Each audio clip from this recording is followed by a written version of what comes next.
Subnautica is an oceanic survival crafting game by Unknown Worlds Entertainment. As a game, I've got a lot of mixed feelings about it, but if you compare and contrast Subnautica with its VR version, I think those mixed feelings actually become a rather interesting case study in the design differences and challenges that come with VR. Without a doubt, Subnautica is among the most stunning and terrifying games I've ever played in VR. It capitalizes on VR's ability to make objects feel, relative to you, as big or small as they are in reality. Swimming alongside gentle, deep-sea giants, or looking up and reminding yourself just how much water is between you and the surface are experiences VR makes substantially more tangible. But there are also a million little ways Subnautica either concedes to VR or straight up struggles with it. Some issues are technical, stuttering and frame rate drops are constant in VR, which can easily rise above just performance problems and become nausea, headaches, and eye strain. Outside VR, when you climb up ladders or open doors, there's smooth transition animations carrying you from one point to the next, even if it makes you curious how your base keeps all the water out. But in VR, those transitions disappear. Entering a base unceremoniously just teleports you inside, and once you're inside, your movement speed is severely reduced. Walking is slow, and your sprint isn't much faster. Outside VR, you'll be jogging and sprinting like any other game. Now, as opposed to Subnautica's transition animations, the difference in walking speed changes the way the game itself plays. If not, it at least changed the way I play. Being a survival crafting game, Subnautica has all kinds of modules and workstations you'll need for a variety of reasons, and you'll use them constantly to eat or build. After a few hours in VR, I noticed that when I built a base, I'd put the modules I needed as close to the door as I could. I didn't have a whole lot of motivation to build anything outside a practical base, and I think movement speed was part of the reason why. The time it takes to run between storage closets, the fabricator, and other places compounds, and the slow walking speed was part of the reason I found myself uninterested in decorating or building in such a way that wasn't practical. I don't want to minimize or diminish the severity of VR motion sickness. It's real and a challenge for developers to overcome, but I think there are times developers overcompensate, not necessarily due to what they add, but more so due to what they don't add. The hard science behind motion sickness and getting your VR legs may be unsettled, but what I can say is that after a few years of VR gaming, what I can handle in VR has vastly improved. I once genuinely wondered if I'd ever be able to comfortably play a game that had me browsing menus and reading text for hours, and now I have no doubt that I can. So when I launch a game and flip over to its VR options,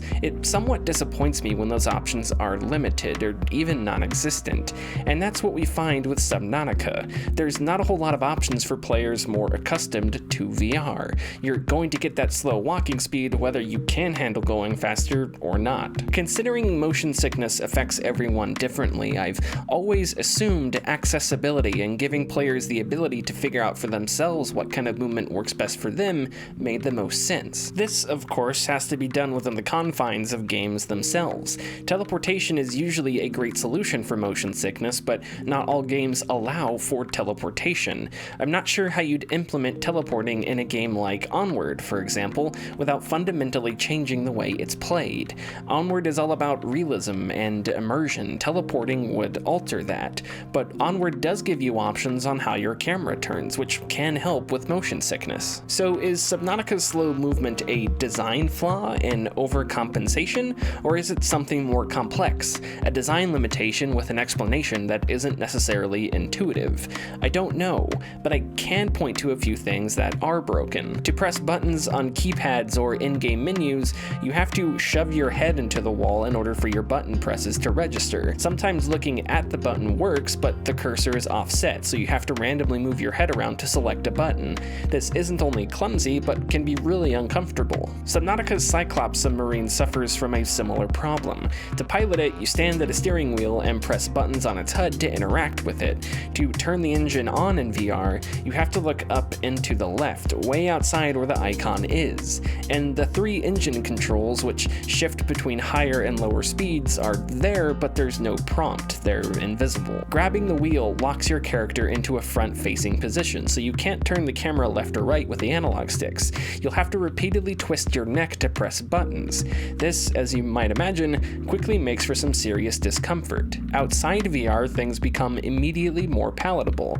Every button is easy to click and there's no neck strain. Like Subnautica's movement speed, the Cyclops' offset buttons made it a hassle to use, a literal pain in the neck. Assuming you're playing Subnautica's survival mode, the Cyclops isn't a vehicle made available from the get-go. It's a late-game vehicle that can be used as a sort of mobile base. It's really useful and can change the dynamics of Subnautica's late game, but the Cyclops' problems in VR made it unworkable, if not extremely inconvenient. And even if the buttons weren't offset, I'm not sure if constantly having to contort your neck back and forth will ever make for comfortable gameplay, and there are other VR games that have solutions to similar issues. In Elite Dangerous by Frontier Developments, you interact with your spaceship's HUD in much the same way you do with the Cyclops. Your character faces forward and you'll have to turn your head to make menus pop up, but Elite also allows you to use a controller and keyboard at the same time and bind various actions to specific keys, saving your neck from constant turns. But how, you ask?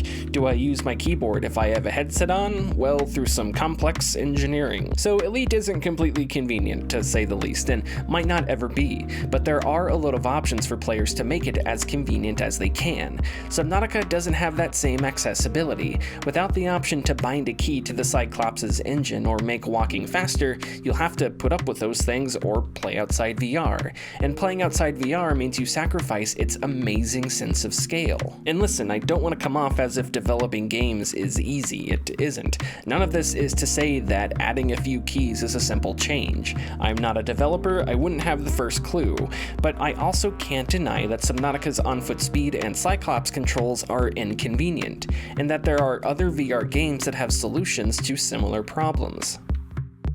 We're all witnessing VR's infancy together. It's fascinating to watch developers come up with solutions, innovate, to see what they change about their designs in VR and what they don't change. Take Everspace, for example, which in VR becomes a much harder game. It's a roguelike, meaning death hits often and abruptly.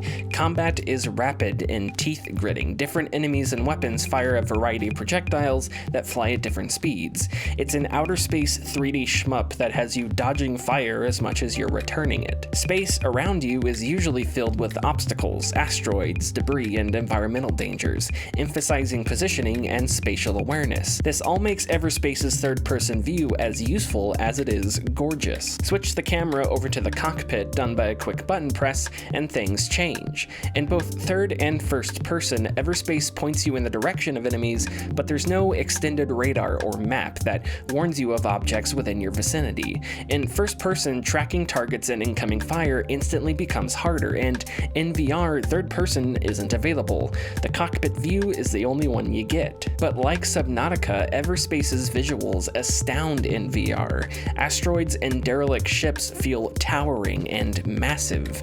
And you know, I can see the design dilemma here. If Rockfish Games, Everspace's developer, did add a radar, perhaps something like Elite Scanner, it wouldn't only change combat itself, but also where players are looking during combat. And if you added scanners to ships, you'd have to add a HUD element for them in third person too, otherwise you'd give first person a heavy advantage over third person. This isn't to say Rockfish couldn't add a map, nor that it would break gameplay somehow, only that Everspace doesn't necessarily need a map. It already does a nice job telegraphing threats without one, and ships maneuver relatively fast, so reacting to those threats isn't an issue either. Speaking of HUD, that's another element of VR I found interesting to watch developers work with. Many games, like Bankrupt Games' Pavlov, put HUD on physical in-game objects like wristwatches, adding immersion in a clean screen at the cost of the time it takes to physically lift your hand and check on health or ammo, which I guess could be immersion in and of itself. Subnautica's HUD in VR works the same way it does outside VR, sort of hovering in front of your head and turning with it. Your hunger, thirst, and oxygen meters are always there, just an eyeball's shift away. Seeking Dawn, developed by Multiverse, is kind of a happy medium. Like Subnautica, it's a survival crafting game. You have to eat and drink to stay alive. Your hunger and thirst meters are at the top of the screen on the HUD of your character's helmet. Your HUD is a HUD, it's all very meta. All these techniques work, at least they do for me. As I said earlier, VR affects everyone differently, and the more games you play in VR, the better you can handle more active mobile gameplay.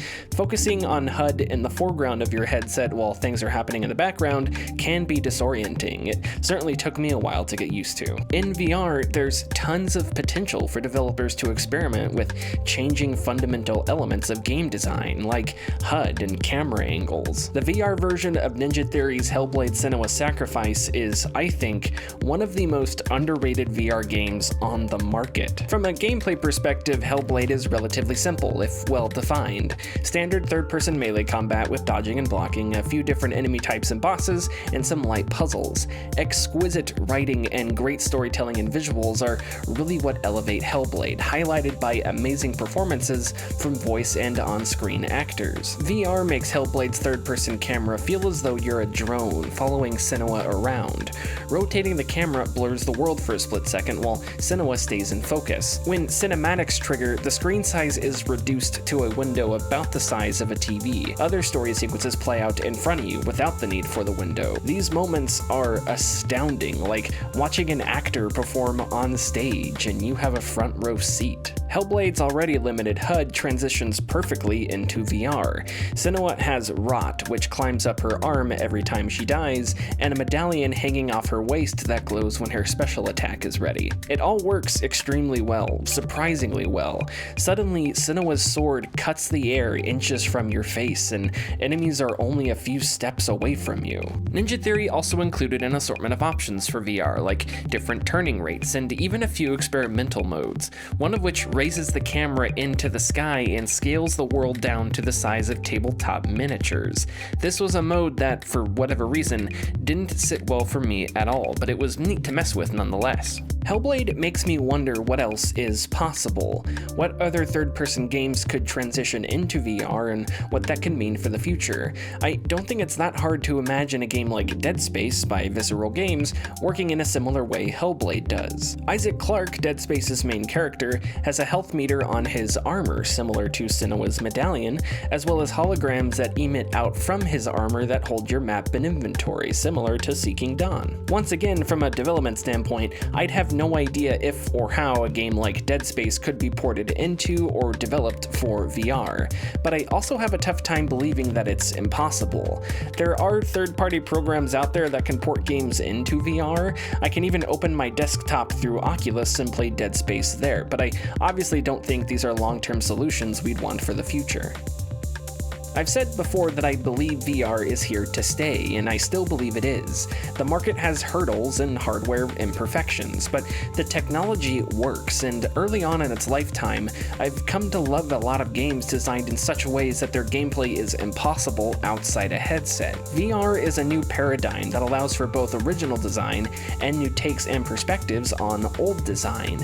The medium's potential is, I think, light years away from being fully realized, and it doesn't only change games, it changes the way we experience and think about games. It's healthy to have some skepticism, to wonder if or how VR's technological and monetary challenges dampen its potential, but it's equally as intriguing to wonder what developers can do with a medium that has so much room for creativity and innovation.